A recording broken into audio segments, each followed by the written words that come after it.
to the Influence Factory podcast. This program is dedicated to support professionals who have a desire to develop their digital business influence so they can navigate through a fast-paced, constantly growing digital world. We invite newcomers as well as our family of business influencers to a place to play, share ideas, questions, tips, and guidance with other thought leaders around the globe. Sit back and enjoy our program with our host Dean DeLisle as he interviews guests. News and commentary is provided by Cait Hassett and Jackson DeLisle. Power Move lessons are provided by the Influencer Marketing Department at Social Jack. And production, editing, and distribution is provided by the Social Jack production team. I would like to introduce the Influencer News Update with Cait and Jackson. What do we have today, folks? So today we have, Twitter provides new stats and advice on video marketing. I ran a poll this week to see what kind of articles people wanted to hear about, and video marketing won by a landslide. So, as we know, the video has become the number one best performing content type on all social media platforms. Dean, does a lot of video. Cait does a lot of video on LinkedIn and, a couple others. And over the last 12 months, video views on Twitter have doubled to roughly 1.2 billion video views on Twitter per day. So using video on Twitter is going to be, we talk a lot about using video on Facebook because they have, a nice fancy live function. And then, on Instagram and on LinkedIn, because LinkedIn's is brand new. They just came out with it the past couple months. So, moving to Twitter is like something that we don't talk about often. I thought this would be a great article for today because, I feel like we're not utilizing that network with the video content as much as, we could be as a whole. And video is the fastest growing option for advertising on Twitter. So, Twitter ads, promoted tweets, video website cards, and in-stream video ads are the three, best ways to promote videos on Twitter. Promoted tweets with videos save more than 50% on cost per engagement. So, that's a huge thing when you're, paying per engagement on the media that you're posting on Twitter. So if it's saving money because you're getting more in the door from this video, a tweet with a video tends to see 10 times more engagement than, just words or graphics or, other content types. Is there anything you want to add on that, Cait? Yeah, I love how we've really seen video roll out and we've seen all the different platforms adapt. So video has always been big on Facebook. We're seeing it being used in a lot of ads. And then we see Instagram really adapt and then LinkedIn really adapt. And now Twitter is kind of making it their own. So there's a couple ways that you can really use Twitter video. I do want to emphasize that Twitter is where the thought leaders hang out. So if you want to write a book, if you want to get speaking gigs, this is a great place to engage. And if you've already been kind of dabbling in LinkedIn videos, like I know Rick Gosser, who's on, he's kind of started, this is the next great move of places to publish your videos. So there's a couple ways to do it. Obviously, the promoted video allows you to promote a video like you would pay to get people to view it. A great way to get more followers, get people engaged with your content. There's also a really cool feature called video website cards. So after someone watches your video, you can actually give them a call to action and drive mobile readers to the website. And I specify readers because 93% of people on Twitter are scrolling on their phone on Twitter. It's not very active on desktop. So keeping that in mind, you want to make the videos very mobile friendly. Use an outside source to add those subtitles, like Handbrake is what I use. It's stupid easy. It's like the easiest thing you can do. But you want to make sure everything is mobile friendly. They can scroll really fast, check it out on their phone and move on because the attention span on Twitter on Twitter is very, very low.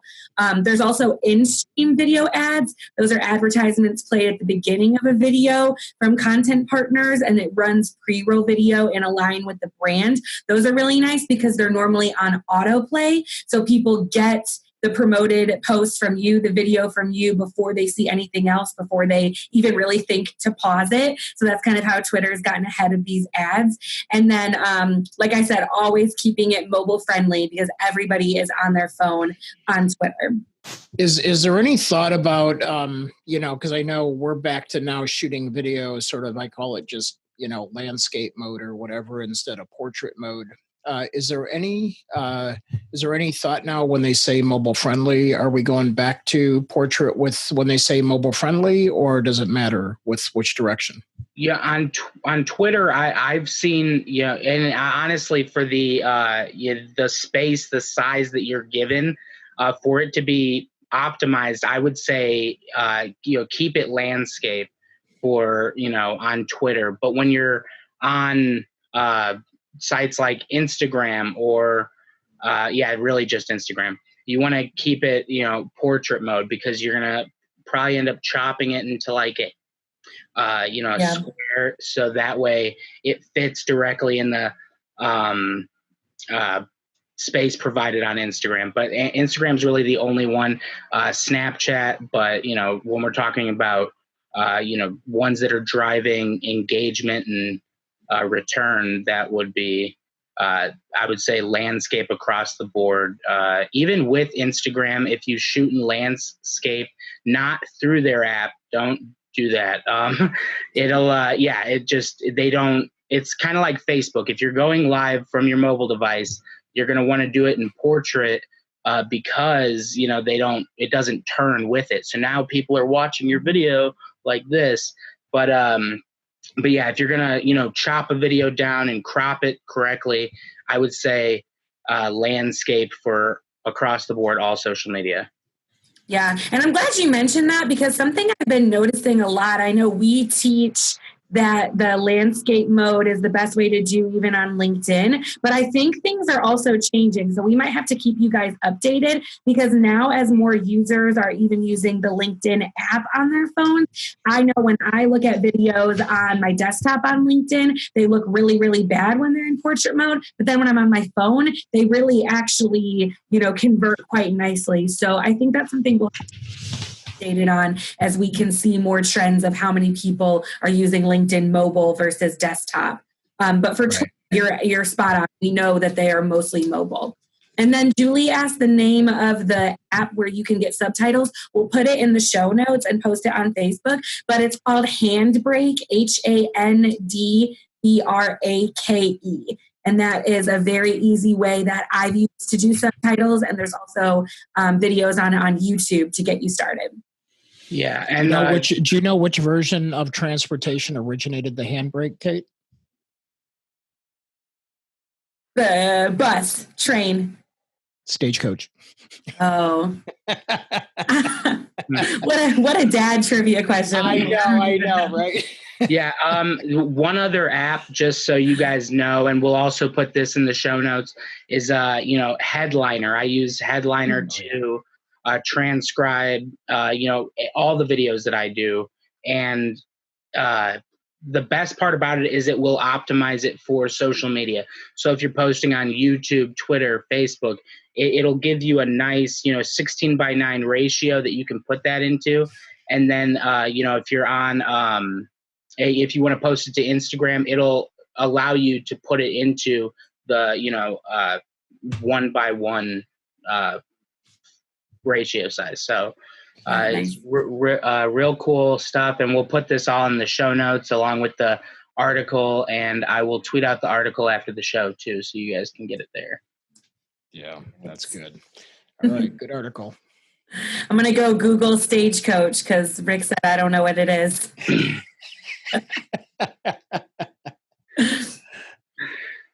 All right, yeah. So, that's all for the influencer news update this week. We'll make sure to, share this on Twitter and in the Facebook group. So stay tuned and, feel free to ask us questions. throughout the week within the Facebook group or on Twitter. You could tweet to Dean at Dean DeLisle, Cait at Cait Hassett, and me at Jackson DeLisle.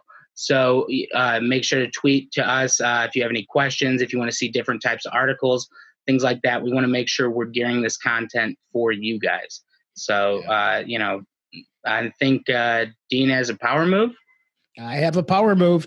All right. So one big power move is I'm excited that my new book is just came out of typesetting today. So we're excited about that. So keep an eye. I have all of you that look like you're on today. You're on my launch team. So I volunteered you. So just so you know, you're on the launch team. With that being said, so one of the power moves we think about is coming up here in a few minutes. We have an amazing thought leader working from, CPA accounting firm, but then also has jumped in as really an influential women business coach. And so when I talk about a power move about being a thought leader, it's something that you step into and you make a decision every day to really influence and inspire other people. And just like Cait and Jackson, when they're working with clients and even with employees, we're all given advice every single day. We're given advice to other people. Well, the thing is, if you hold that advice inside your inbox or just in a one-on-one scenario, you're not really going to be able to help or influence others. So a true business influencer and thought leader takes those micro moments of help that they provide for other people, and they externalize it. They put it on social media, they blog about it, maybe they do a video or a podcast. But I want to inspire each and every one of you to reach out today, and those that you're inspiring on a one-to-one level. If somebody acknowledges you, I want you to go in and say, maybe I should do a social media post about this. Maybe I should do a blog post. Maybe I should shoot a video like Cait does on LinkedIn and just talk about it, because it can help so many more people. We want to inspire you to do that. So that's the power move of the day. All right. So with that being said, Cait and Jackson, I'll see you on the other side.